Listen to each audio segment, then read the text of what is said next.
Ryan Fleming can help you chart out a course for your retirement with his intimate knowledge of financial planning and the airline industry. It's time for the Pilot's Advisor. Hey there, welcome to another edition of the Pilot's Advisor. Walter Stroholt here with Ryan Fleming today, financial advisor at Retire Pilots, serving you worldwide, but based out of St. Louis. You can find Ryan online at retirepilots.com for lots of great information on how pilots can retire successfully, all the things that you need to know there, retirepilots.com. Ryan, good to talk to you, my friend. What's going on in your world? Not a whole lot, Walter. We're trying to survive this crazy market that we're in right now. It's definitely difficult time for investors, and trying to keep the right mindset is difficult. I don't think you can say not a whole lot when you look at the what is going on with the market. I know you're a busy man. Well, running around with kids. My daughter had a soccer tournament in Des Moines, Iowa this past weekend. Nice. Tuesday was the worst day in the market this year, as we saw inflation was still way up, and it caused the market to tumble and have its worst day.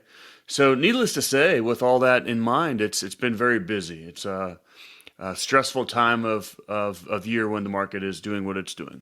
Especially when it's been doing what it's doing for a little while now. I mean, this has been a sustained downturn, and, I know the words of correction and crash and recession, whatever buzzword you choose to kind of focus on and pick out during this time. It's just as simple as people are looking at their accounts and they're down, and that's causing stress, right?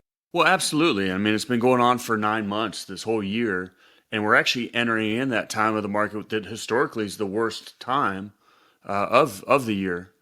And I'm very passionate about what I do, and it's hard because obviously you want to help people and make sure that they don't make emotional decisions with their money. But I'm finding more and more as we have the continuous bad news, there's a little bit more talking investors off the ledge and trying to make them realize that there's actually a lot of opportunity out there because of what's going on.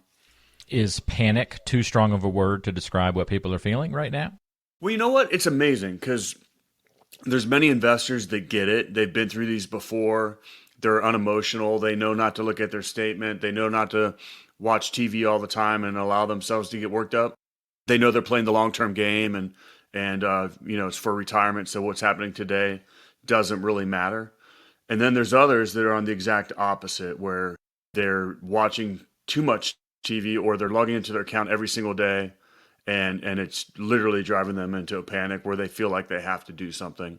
And you and I both know in a down market like this, that's probably the worst thing you could do. Yeah. Take me into what those conversations look like when you're working with folks who are either current clients or maybe they're meeting with you for the first time and they're expressing those kinds of emotions. I mean, it's not something you can just reel back in with, 1 5-minute conversation, is it? No, not well. And I'm actually probably one of the most difficult situations I've dealt with recently is a couple that they're on opposite sides of the spectrum.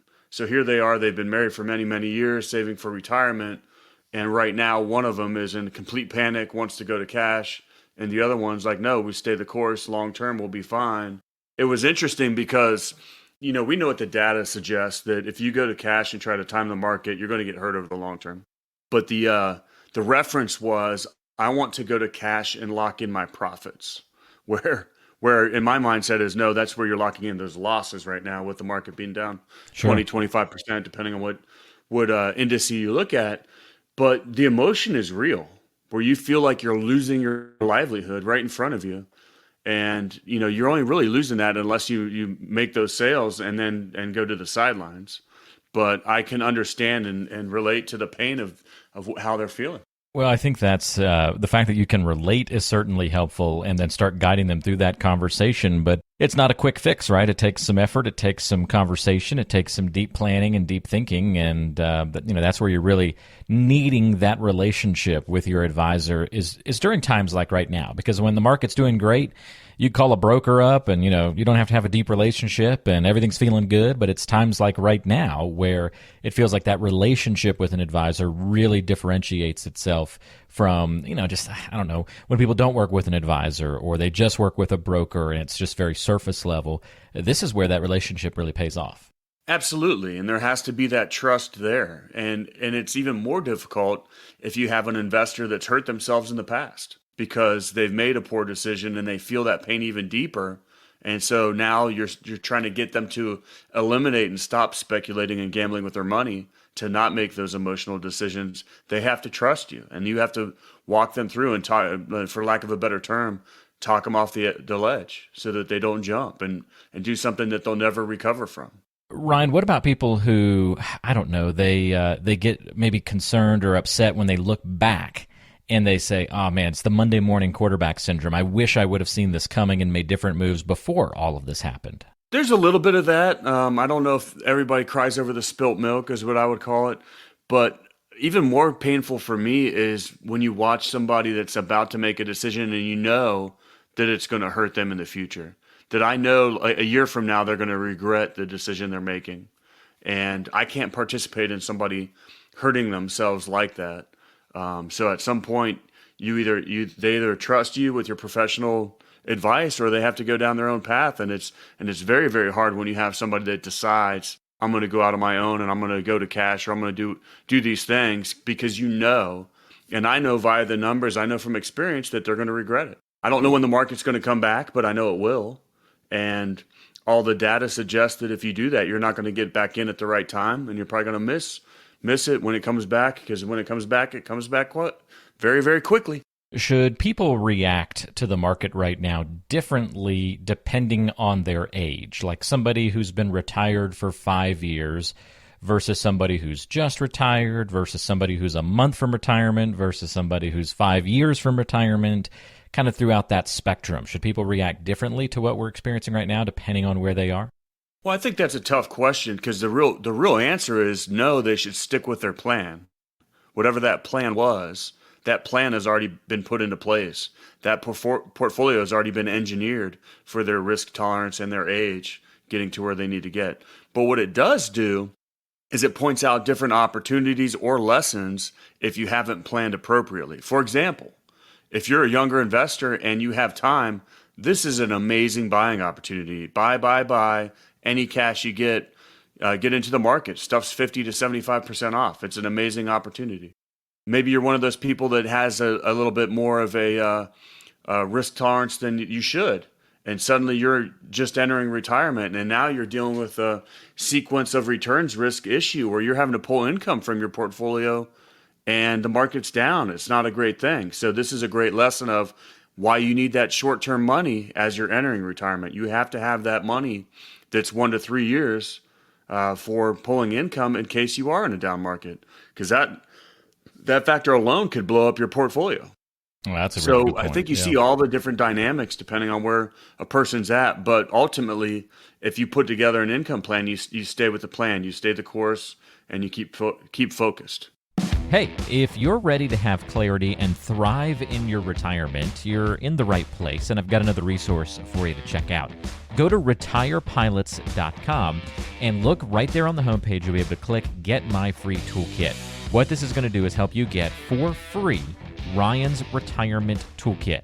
This is going to include his 2 books, The Pilot's Advisor and Pilots Retire Early, revealing the 9 critical decisions when retiring and the 7 lessons to save your retirement. Not only does it include the books, but lots of other goodies packed into this free toolkit that'll be sent to you ASAP. It's a great starting place for any pilot to begin their retirement journey. Go to retirepilots.com. What other conversations, if any, are you having with folks, Ryan? I mean, it can't all be with folks who are panicking. Are there others who have a different reaction to what we've experienced? Well, absolutely. And I just thought of a pilot term that might play into this is, so when you're flying in the weather, a lot of times your body will tell you that you're in a turn, or you're upside down, and you're feeling like, from your inner ears telling you that you're doing something, even though your instruments are telling you that that's not the case. And as a pilot, we always talk about trusting your instruments. So regardless of what your body's telling you to do or what your emotions are telling you to do, you need to look at your instruments inside the airplane and trust them. And it's funny because I think that's kind of where you're at in a market like this. You have to trust the plan because your body and your emotions are telling you to do all these other things. And those short-term emotions are going to lead you astray. And so trust your advisor, trust your emotions, trust the plan, because it's been built out and engineered for stuff like this. And to answer your question, sorry about that, Walter. I just thought that was a good You're way welcome to go on any what we're doing. tangents you like, man. Whatever you want to do. Actually, my more seasoned investors, ones that have been around for a while or have been through markets like this and understand it, they're the ones calling me up and saying, "Hey, I got 20,000 in cash. Let's get in the market." And then we had a big drop last week, and they're calling me again. "Hey, I got some more money. Let's get in the market." So they get and understand the opportunity. They understand the rules to the game and the long-term play. And others would be the ones that are watching their account every single day and freaking out about it, when really the best thing you can do is something else. Go fly airplanes and make some money, but stop watching the market, stop watching TV. Oh, that's a great point. Reallocate that time spent stressing and panicking, a couple of words that we used earlier in the show, and put them to better use. I mean, that's not even good financial advice. That's good life advice, right? Well, absolutely. I mean, one of the most harmful things that you could ever do is stress out about anything, regardless of what it is. So if you start feeling yourself being stressed, how are you going to find an outlet to get your mind off of that or to relieve that stress? And I think, for a lot of pilots or former athletes, it's go to the gym, go on a run, go on a walk, get outside, get off your device. And I think we see that with kids nowadays, where they're on their cell phones too much or they're on their iPads too much, and it's just not healthy anyway. I was driving around Rocky Mountain National Park just yesterday, Ryan, and it was so funny because we stopped and we were just taking in the amazing scenery, and everybody else who had kind of stopped at this particular point was just looking out, enjoying, taking a deep breath, just calmly looking at everything. We got back in the car and we started to drive out of the little parking area onto the next spot. And as we were driving by, there was must have been a social media influencer or something. Maybe there's something in the fitness realm. I don't know, but they just looked really stressed out because they had all this camera equipment and this tripod for the cell phone. And it was like, 40 degrees outside and very, very windy and blustery. And this lady was in like long pants that were all kind of like ripped up yoga pants, like, the ripped up jeans that people wear. It was like that with yoga pants, I guess. I don't know fashion, but I assume that was on purpose. And she's like trying to do an exercise video with the amazing backdrop of the national park, right?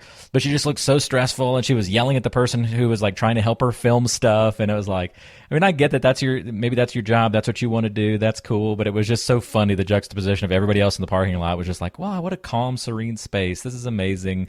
Just enjoying life and enjoying the moment. And here she was just like completely stressed out.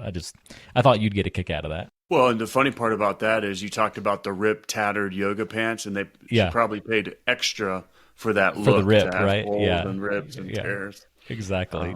I'll never forget my dad the first time he ever saw pants like that, and I had to explain to him that like, no, they're supposed to be like that.